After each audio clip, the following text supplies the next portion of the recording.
So the book I read was The Selection by Kira Cass. It is the first of 3 books in the series, and it's about a 17-year-old girl named America Singer.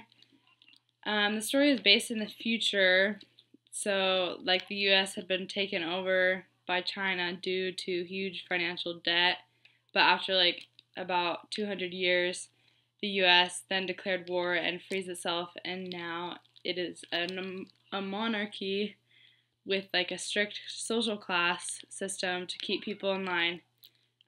This new country is called Ilya. The social class system consists of 1s, which are the royal family, 2s, which are like the super rich movie stars, models, designers, and basically, like if you're rich, you're a 2. 3s are like the educators and the teachers. 4s are the builders and the architects. And 5s are like the entertainers, like the musicians, the singers, the artists, and the photographers. 6s are like the servants and maids, and 7s are basically slaves with nothing. So our main character, America, lives in Carolina with her family of 7, and she's a 5 because she is a singer and her family are like painters. She thought she had her life planned out because she was gonna marry this boy named Aspen, who is 19 years old, and he is a 6, like in the social class, but they love each other, and she wants to start a family and work to support it until the selection happened. So every time a prince comes of age in Ilya, a thing called the selection occurs, where 35 teenage girls are selected at random to live in the palace and basically like date the prince until he chooses a bride to make his queen. So each eligible girl in the kingdom is required to send a picture and like a little summary of themselves to the kingdom and like the prince and king.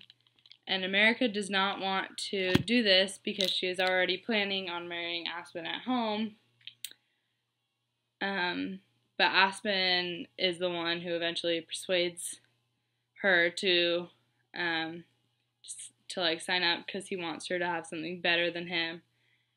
But actually that same night he breaks up with her. So like in anger she submits her papers, and to her surprise she is chosen and she goes unwillingly to live at the palace.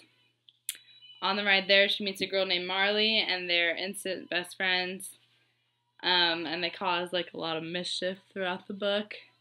And on the ride, America's personality is super spastic, and she questions almost everything she's asked to do, and she really doesn't care what people think of her, which drives most of her actions as the story goes on. That is evidently why her name is America, because when she was in the womb, she kept like kicking, and like America is like fighting. And an example of this is like on her first night at the palace, she literally runs into the Prince Maxon, while having like a nervous breakdown, trying to get some fresh air in the garden, and kicks him in the groin because she doesn't know who he is. But throughout the book, Maxon is falling in love with her while she is still attached to Aspen. And on top of all of this, there are these rebels that continue to invade the palace on a regular basis and try to overthrow the monarchy and like the caste system. And they're super dangerous and cause a lot of conflict through the book. But most of the book consists of America struggling to get used to her life at the palace and trying to make her duties of as possibly becoming Ilya's next princess, while not returning the prince's love for her because of her boyfriend at home, while Prince Maxon is falling in love with her, but also trying to date 34 other girls at the same time and juggling the hardship and stress of being a king.